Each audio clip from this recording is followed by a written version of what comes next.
Viola. I was a penguin at one point. Go and stand at the back and keep very still. Well, there should be no boundaries on what you can do and how you can do it. And that's why I started doing drag. Every time I get in drag, it's like a completely different look, completely different makeup, different outfits. It'd be easy to talk about Drag Race in this moment. As an artist, when you want to make something, creativity is change. Creativity is the reason why change exists, because creativity goes hand in hand with imagination. Weekend away painting pottery or something. Where's the effing creativity? Spot on. Thank you, you're very kind. I'm sweating everywhere. Oh my God. Let's say hello to the one and only Niall! Hello, Mark and Sarah. Hi. And it is such an incredible pleasure to have you joining us. We've been looking forward to this for a while. Me too. I'm so excited to be here. Would it be wrong to describe you as one of our highly sprung babies? Oh, absolutely. No, it would not be wrong. Okay. It would be perfect. I think I started when I was 4. Yes. Yeah. And I think you were toddling around even before that, because your big brother and sister were with us. And, Lawrence didn't start. No, Lawrence started after me. He was later. He never did the Saturday Sprung. What was wrong with him? I know. He was too cool. He was doing football. I have to say that you were, and this is giving way too much information out, you were the first baby that I ever held. I know. Yeah. And I haven't heard that phrase said from Mark in so many years, and I miss it. Because you would tell me all the Every time. Yeah. Because it was just, I was so pleased and so proud. Look how you've grown. And it was all down to me. Yes. I mean, making you cry. And how old were you when you left? 18? Yeah, would it be 8? Well, yes, I was 18 because we did Wake in lockdown. Oh, yes. Oh, lockdown. Can I just say we've gone straight for the meat and veg, and we need to actually start with the gravy. Yeah, we gravy. start with the Or gravy. maybe the menu of what we're going to do today. Should we give Niall a proper introduction? We'll give Niall a proper introduction. Because you deserve it. Here we go. This here is Niall Trowsdale-Stannard, and he is better known as Viola. And Viola is a rising British drag artist who fuses live vocal performance with classical instruments with outrageous drag flair. Hailing from Coventry, woohoo! Niall has always shown a keen interest in the arts, initially with music, both classical and contemporary, as well as singing, as they all filled his house from an early age. Yeah.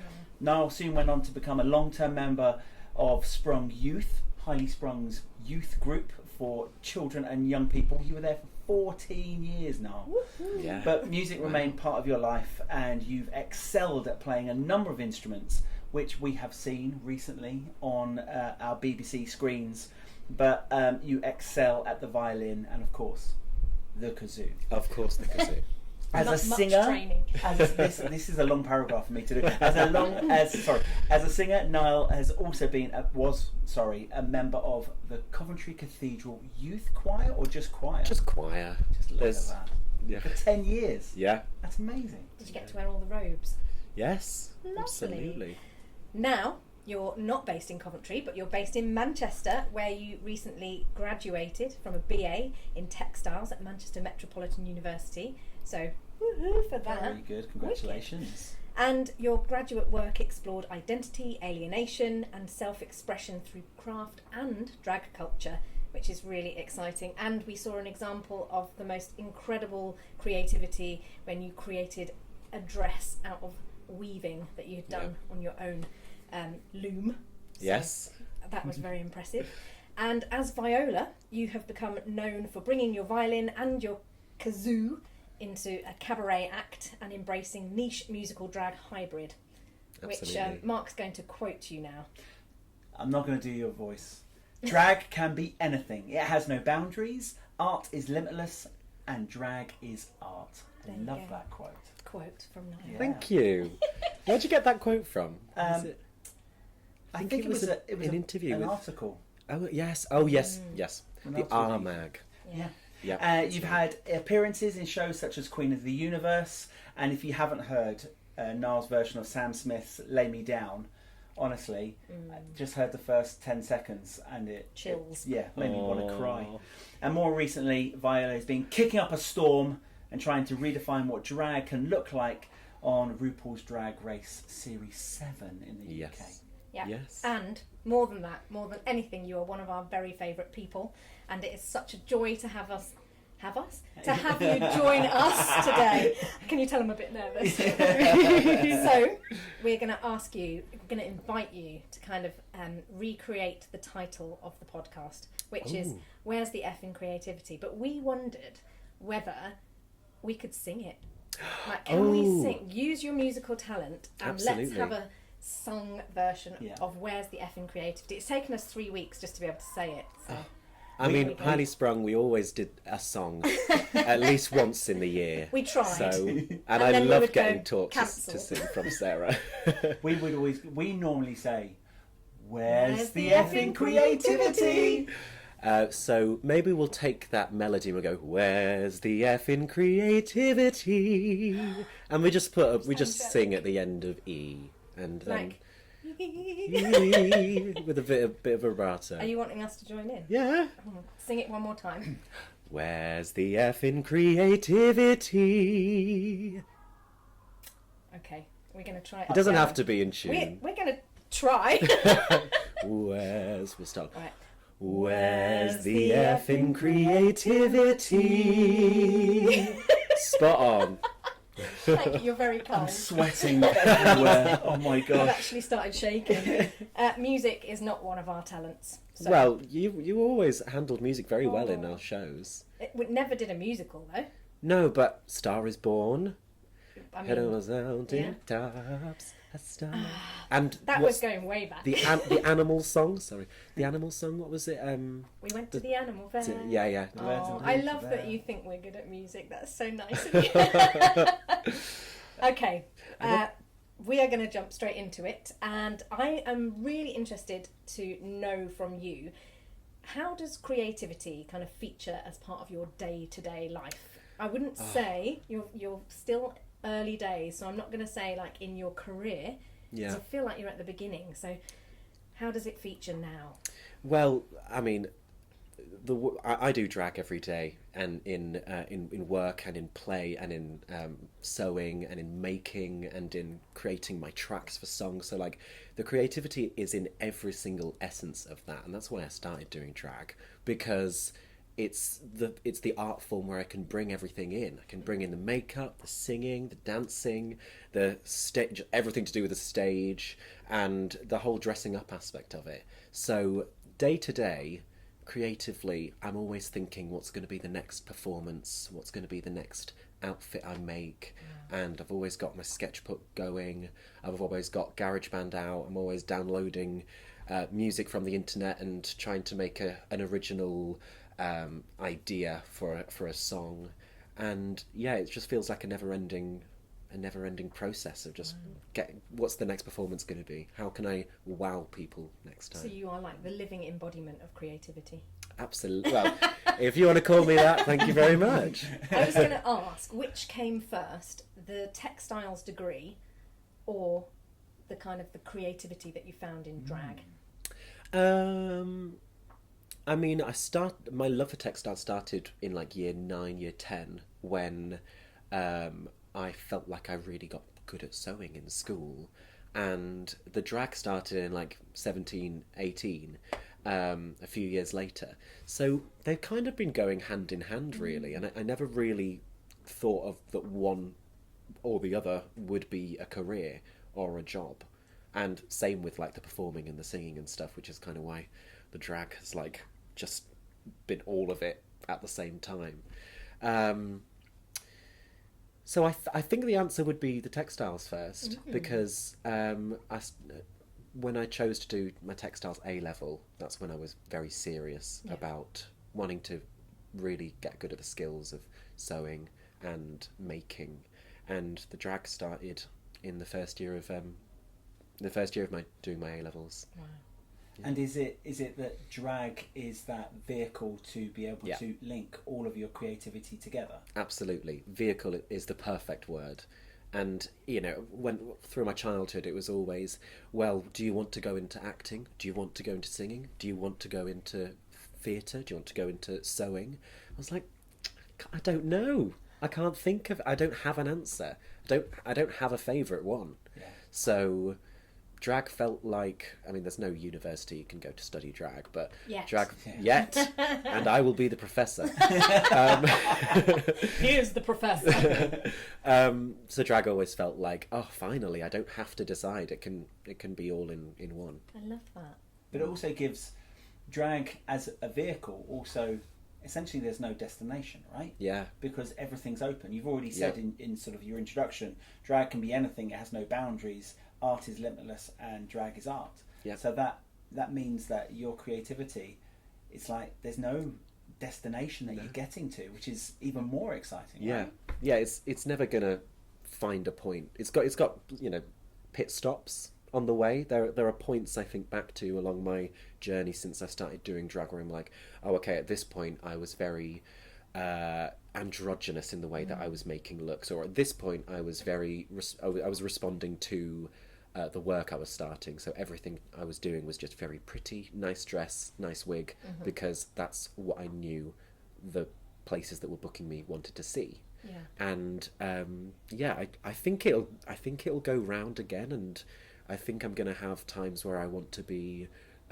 more of an artist rather than a queen, and then there'll be times where I want to just be hyper feminine and just be really really pretty, and then times where I want to be, boisterous and manly and weird, and I think I see it as like a circle of things that I'm interested in that I'm just going to keep exploring. Yeah, I think our first encounter with your kind of emerging drag persona was when we had the great honour of you working with us on our film Out. Yeah. And I think we had a long talk about, would you be willing to kind of explore that side of your personality with us on film? It was a film for Sky Arts, so it wasn't like it was something that was going to be hidden away. It was quite a big moment.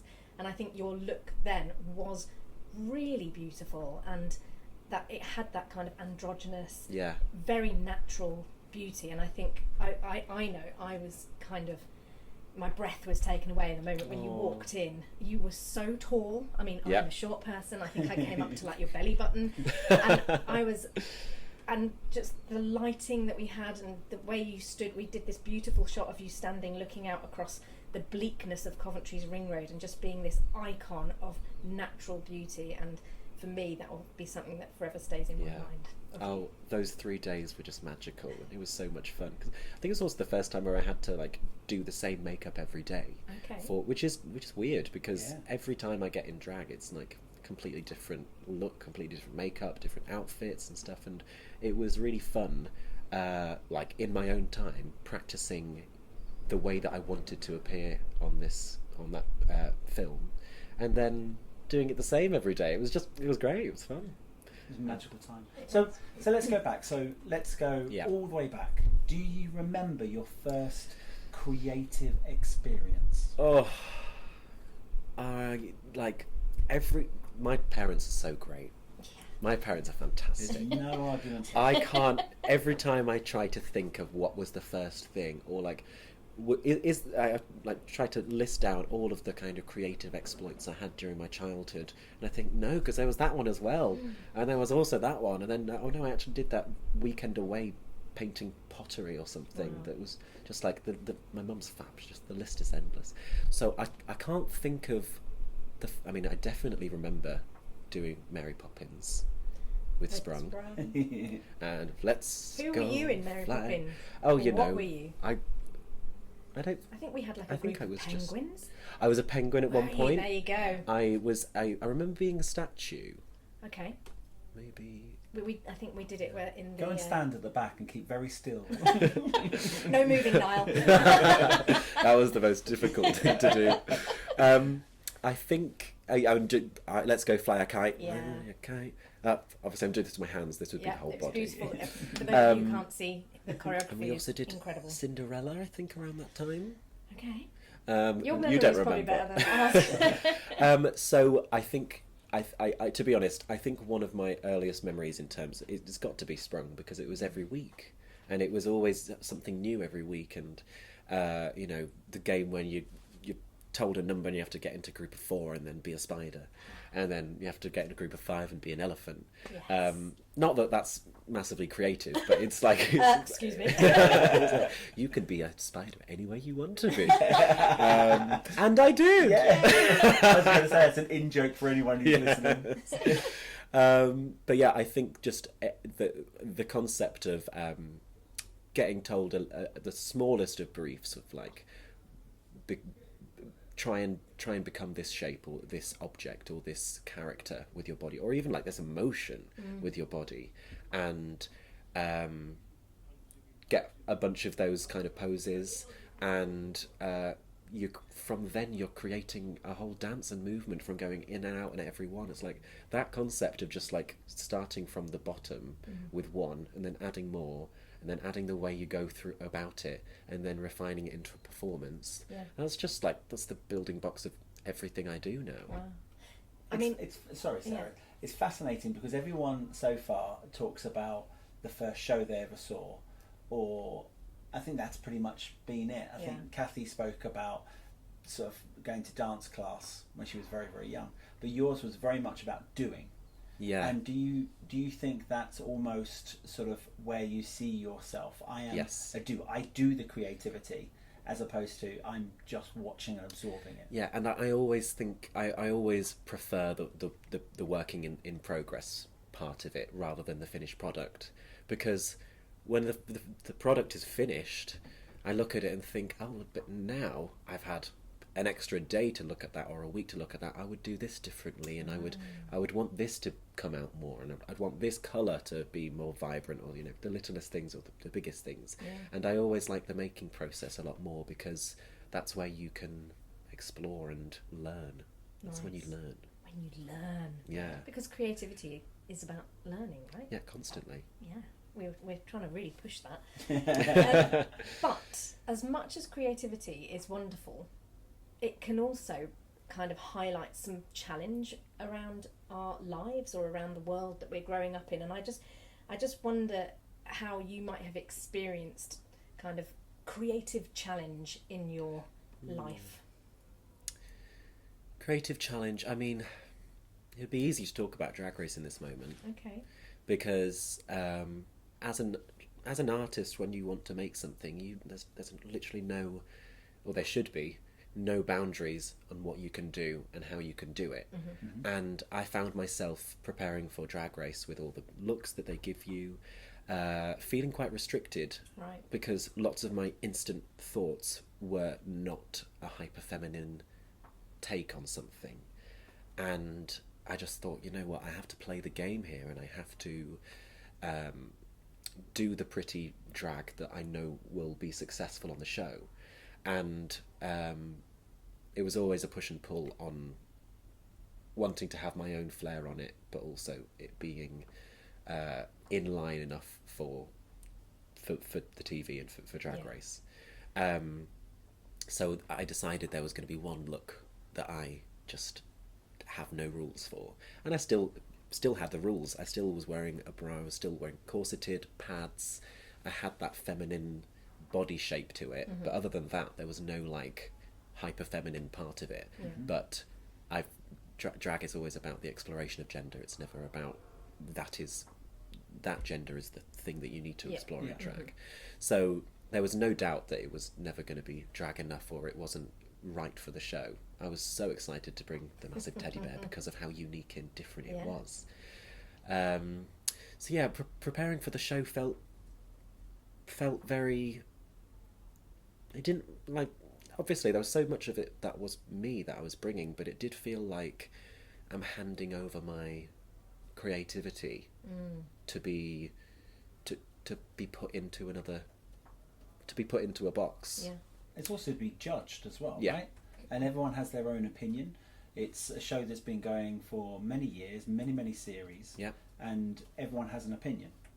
And that's got to be quite hard as well. I mean, the amount of the opinions are everywhere. There's all the social media platforms, and then there's all the podcasts, there's all the YouTube channels that and every week you're looking at did people like this one? Did people not like this one? And that was something you just had to completely not think about. Oh my goodness. My phone has literally just fallen off. Oh, Well, we were getting deep then. We were getting Yeah. it was really don't good. worry, I remember where I was. That was thinking about the reviews that would be coming out when the show airs was always something I had to completely forget about, because that felt like I was restricting myself, because I was like, oh well, is this person going to like it? Are these people going to like it? The other tough thing about that was that I wasn't allowed to tell many people that I was doing it. I could tell my mum, Yeah. and then I told my flatmates, and that was it. Wow. Nobody else knew, so I didn't have the opinion of many people. I think it's interesting hearing you talk about what you felt was challenging. So when other people are kind of putting restrictions on how you manifest and realise your creativity, or when creativity is not a shared process, that those things might feel really challenging to you. Yeah, I mean, I'm a massive... It's not necessarily collaboration, it's more just wanting to hear people's thoughts. Do you like this? Do you like that? Whenever I'm making a song, I send it to some of my friends to see what do they think. Whenever I'm making an outfit, I'll have a sketch and I'll just send it over to friends, and they say, do you like this? And I'm never expecting everyone to like it. I'm just wanting to hear their thoughts on it, because whether they like it or not doesn't matter. It's whether they think that it's fantastic or not.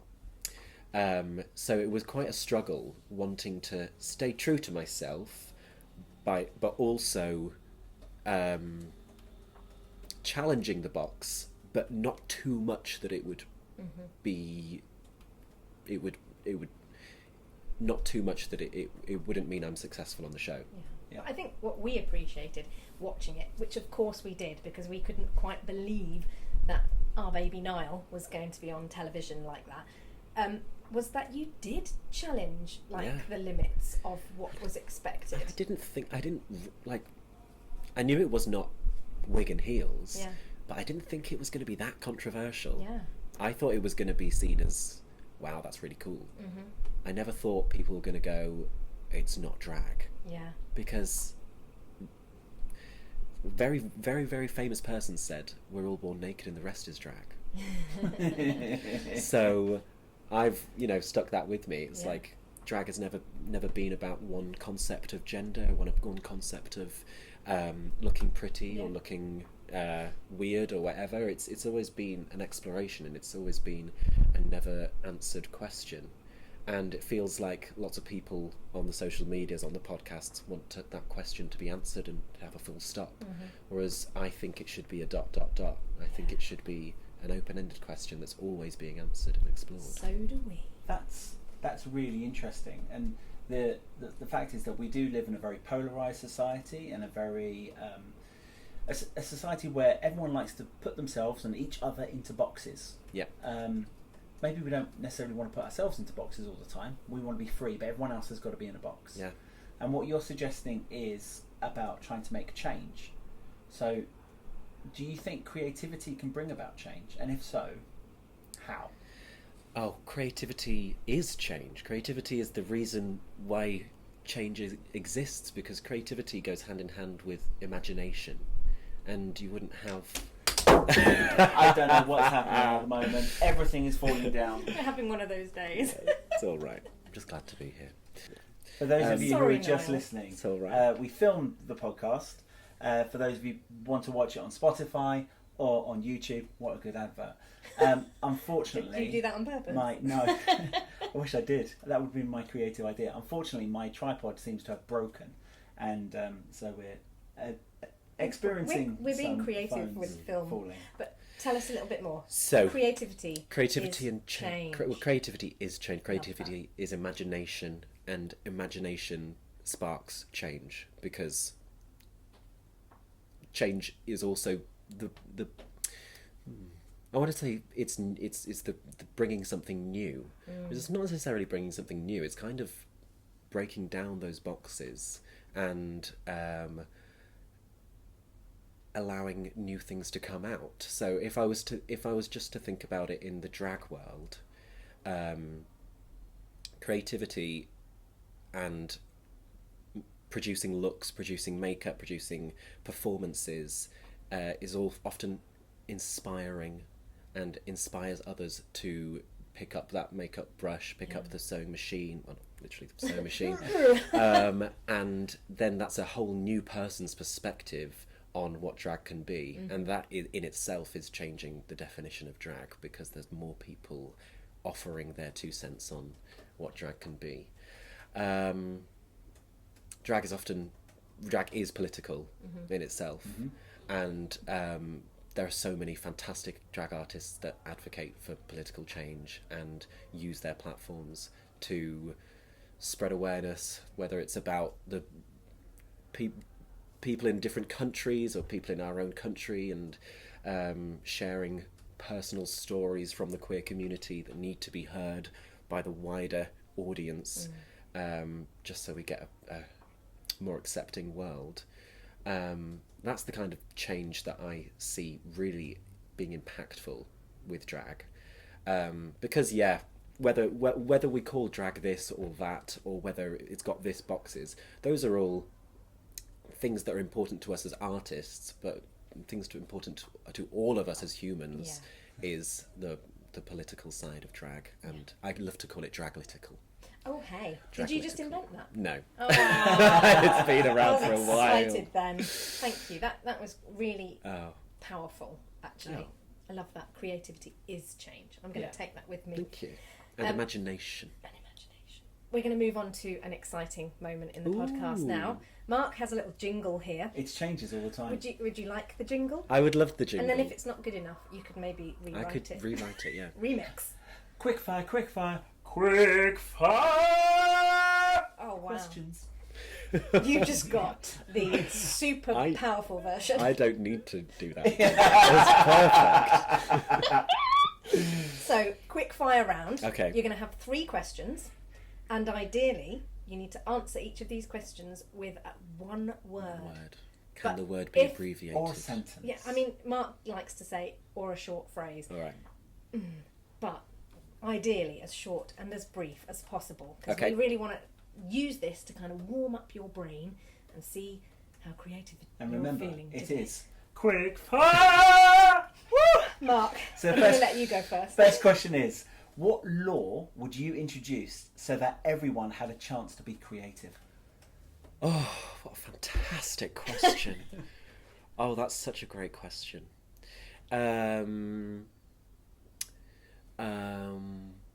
Quick fire! I can't do the quick fire. I can't do it. That was a hard one. Okay. They don't get any easier. Just Oh, to say. great.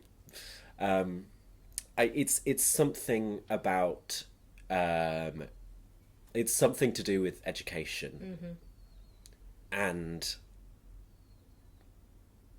maybe it's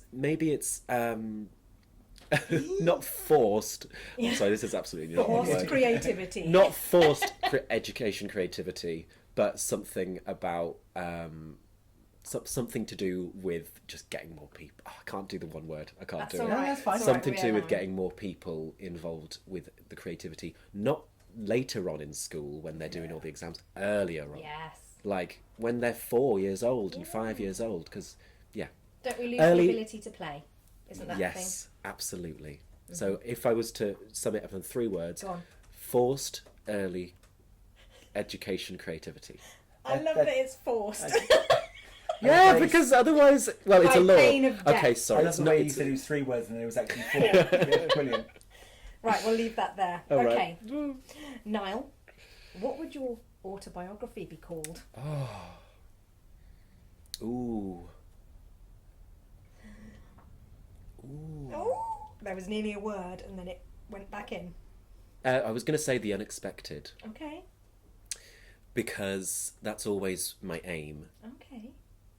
is to bring the new and bring the never seen before. The unexpected. I can't wait to read it. I was going to go for Viola, no strings attached. Oh, That's not your but that's- autobiography. but the thing Mark. is, Oh, no, that's- it's not mine. Thank God. that has connotations of Yeah. you know, Mm-hmm. you know, It's a bit ick. Oh, okay. Apparently activity. I do know. We'll just say the word activity. Oh, no strings attached. strings I was attached. just thinking that you weren't being held back by any strings. Oh, I think I wasn't. But the thing is that is a great message. So if we can, yeah, Rewrite people's minds. yeah, absolutely, Viola, no strings attached. In a Clean nice way. way. the clean way. That's a great Yeah. snappy title. Yeah. Last quick fire question. Oh my god. If you could collaborate with any artist, living or dead, who would it be? Ooh. Ooh.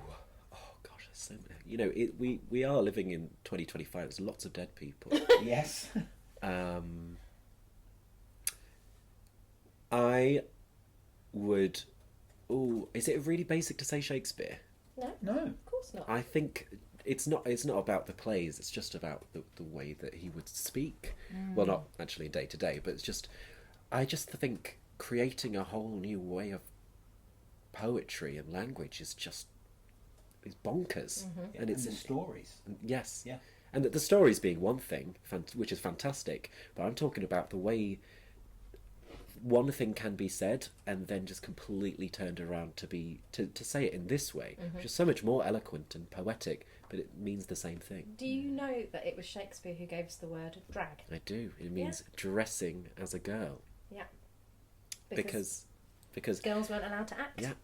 And also, fun fact, did you know, obviously I played the violin, that's why I named myself Viola, but the reason why I was very certain on the name Viola is because in Twelfth Night, the character Viola, who has to dress up as her brother Sebastian, Yeah. so it would be a boy in drag, normally a younger boy to make them look more feminine, in drag as Viola, dressing as a man, Sebastian. So it just gender bend. Do you know what? Yeah. That's got so many more levels now. Yeah. I didn't even realise, Yeah. but that makes total And when sense. people say, why are you named Viola? It's like, well, I can either say it's because I play the violin, or I'll give you the 1 minute version, and it's always the I violin. like the 1 minute version. Yeah. That's It's really really nice. nice. It's really poetic. Again, very Shakespearean. And I'd love to know what a Niall Shakespeare collab would look Yes. like. It only just not because I'm interested in writing poetry or writing stories or anything, but just because the perspective is completely different, and that's what I'm interested in. He rewrote the rules, right? Absolutely. And I think that's kind of what your key thing is. Absolutely. So, we've warmed you up with your quick fire because you now get a difficult question. Okay. Okay, you ready? This is your difficult question. In what ways do you think that social media has altered how we express our creativity? Express our I creativity. mean, Okay. I think you're someone who's probably not ever really remembered what life might have been like without social media. I mean, I remember life before TikTok, and TikTok changed Okay. it a lot because TikTok produced. I mean, Instagram already had this, but with it being videos and obviously sound that goes along with those videos, it all became about what happens in the first second Yes. of a video. And it's like, do you know how difficult it is to get people to listen to my music when if it's not intrigued them in the first second, then they're swiping it That is down. Do you know Crazy. how hard it is to edit a video of my work and keep them Our in work. Well, yes, of course, our work, but to keep them beyond 3 seconds. Oh. And it's Yeah. like we're telling stories, and you can't just tell a story boom, boom, boom before Yeah. the flick. But we've had to learn. Yeah. Yeah, and then you've got, I mean, this is going off the question, but you've got these advertisements now that it's like, stop scrolling. I want to tell you about this. Or, are you, I mean, it happens, I've obviously got lots of gay Twitters and gay Instagram stuff. Are you straight? Well, scroll off. Are they gone? Are they gone? Are they gone? Okay, so it's just us now. Oh, wow. And you hang on for that. You should give me 1 second. Be gone. 1 second. Be gone. No, because I always see TikTok as like, how is advertisement working now?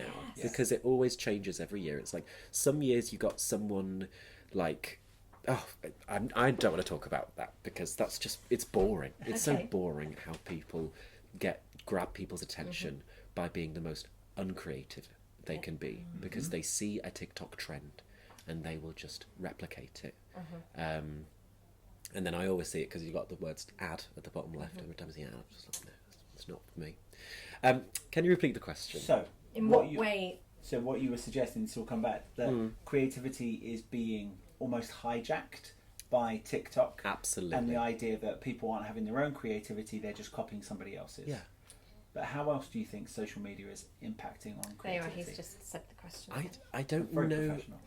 I don't quite know if this is spot on, but I often see social. I mean, it's a popularity contest, and it's often who's the prettiest, Yeah. and who's the most gorgeous, and that gets the most likes and that gets the most attention because humans are naturally drawn to things that are going to make them feel a certain way. And if I take it back to drag as an example, you've got to be absolutely incredible at being weird in order to be noticed. Right. Whereas you can have a pretty face and be noticed instantly with a tiny bit of mascara and a bit of lip gloss and a wig, and you look gorgeous, and there you are, you're viral. If you've got the right background, they've got the right lighting, everything looks good, you're sorted out. Whereas the people who are trying to be creative have to try so much harder to get seen. So that's my point. I don't think I can sum that up. I don't know how to sum that up as a message, but do you know what I mean? Yeah. In that it's difficult to break out the box because the box has become what people want to see, and what people want to see is the pretty and the expected. And in order to break out of that box, you got to risk people not liking it. But nobody who created change was ever liked instantly. And I feel like that's a kind of a full circle moment, because you were talking earlier about being kind of siloed into boxes, and it just feels that you're really passionate about saying, do you know what? To be creative means sometimes you've got to be exposed, you've got to put yourself in that position where you are taking a risk, where it might not be comfortable, and it's certainly not comfortable for everybody, and I'm going to test your perception of something. Yeah. And I think back to my first years of doing drag, and when Instagram and TikTok was becoming a thing. And the Viola that is kind of the branded Viola, wig, pretty, gorgeous, that's the way that I go to all my gigs. That is the way that I do my drag now. As much as I love looking gorgeous and pretty, because that's the way that we are made to be, it's because that's the way that I got my work. Because people want to book what they know is going to turn up. Yeah. They want to book someone that they know they're going to turn up, regardless of the performance. They're going to look nice, they're going to be wearing a dress, it's going to be the classic drag that people know what it is. And I think that, and I don't regret the way that I started doing wigs and doing the pretty drag, because I love that part of it, but I love the weirder stuff more. And I feel like, could it be seen as me playing the game in terms of like getting my platform to go on Drag Race, looking pretty, and then also having the other side of me to show, and then as soon as that side raises a hand, it gets cut off. Well, I don't know. I also think you have age on your side, and you are at the beginning. I mean, you are so incredibly successful at such a young age, but you have created a platform, and it might be that in a few years, once that platform, that foundation becomes stronger, that you can actually use that platform to do something that you want to do a bit more. And I hope that for you. Me too. I worked with a brilliant artist, Chris O'Connell, who said you can't make change by being outside of the ship, poking it with a stick. You've got to be in it to make the change. And that's really stuck with me. In the system. That's really stuck with me for a long time. And something else that you said about sort of the being outside the box, it takes a lot of bravery. Yeah. Do you think you're brave? I mean, the on paper answer is yes, because if I saw someone else doing what I was doing, I'd say they're very brave. But for me, it feels like I'm just staying true to myself. We would say you're brave. I think Thanks. staying true to yourself is being brave. It is Yeah. brave. Yeah. We've reached that moment. It is the the final question. We're going to try and get this right. When we ask you, Where's your... Every time. Ready? gosh. Where's your effing creativity? Well done. Do you want to know my F? We do. Yes. My F is flip. Ooh. My F is to flip, Go on. the verb. Or flipping. It's always Okay. flipping expectations, flipping what people expect to see in creativity. We're going to see a performance about World War One and about someone from Coventry going to World War One. How about we do it our way? Mm-hmm. And you've seen performances about this before. You've seen stories about this. You've seen movies about it. We're going to do it through physical theatre. Yes. That was a Sprung show. Yeah, it was, and I loved it. We're gonna do. I'm gonna make an outfit that's made for the theme of being cuddly wuddly, and what you expect is to see a really fluffy outfit that looks pretty and gorgeous on Drag Race. And no, I'm gonna flip that, and I'm Yeah. gonna show you my own way of doing creativity. Mm-hmm. Yeah, that's it. Flip. Flip or flipping. You love that, don't you? I really like that. Mark loves that. Mark has this beautiful way sometimes, you know, when you're having a really bad day and you feel like everything is against you and you might be complaining about this has happened or that has happened or this is making me feel this way. Mark always says, flip it. And he always says, look at the other side of it. Like, you're having that bad day because you're in this position and you've got so much to be grateful for. And it's what you're Yeah. saying. Sometimes you just need to flip your perspective on something. Absolutely. I say that and then Sarah gives me another F word. Would I? Yes. I'm too nice. That was a beautiful way Oh, to finish. And thank you. so much for sharing your creativity with us. You are an absolute inspiration and we are so proud to have you as part of our lives. And we will always be your biggest cheerleaders and advocates because we think that what you are doing is bold and brave and brilliant, just like Highly Sprung always meant Yes. you to be. No. Very, very proud of you, Niall. Thank you. Thank you. Congratulations, and thank you for coming onto the podcast. Thank My you. absolute pleasure. I've loved it. Oh. I've been looking forward to it for And we're ages. going to really cheesily say goodbye because, you know, everyone loves a bye-bye. Goodbye. Thank you, bye-bye. Music's already rolling. Bye.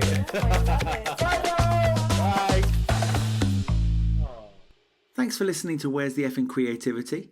Where's the Effing Creativity is a Highly Sprung podcast. If you want to know more about Highly Sprung and the work that we do to bring creativity to children and young people across the UK and the world, check us out. We are highlysprungperformance.co.uk, or you can find us. We are at Highly Sprung on all social media platforms. If you have a creative question you want us to ask one of our guests, or if you think you have an alternative take on creativity and want to talk to us about it, please do get in touch. We can't wait to hear from you.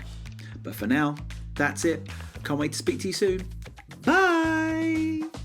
Where's the F in creativity?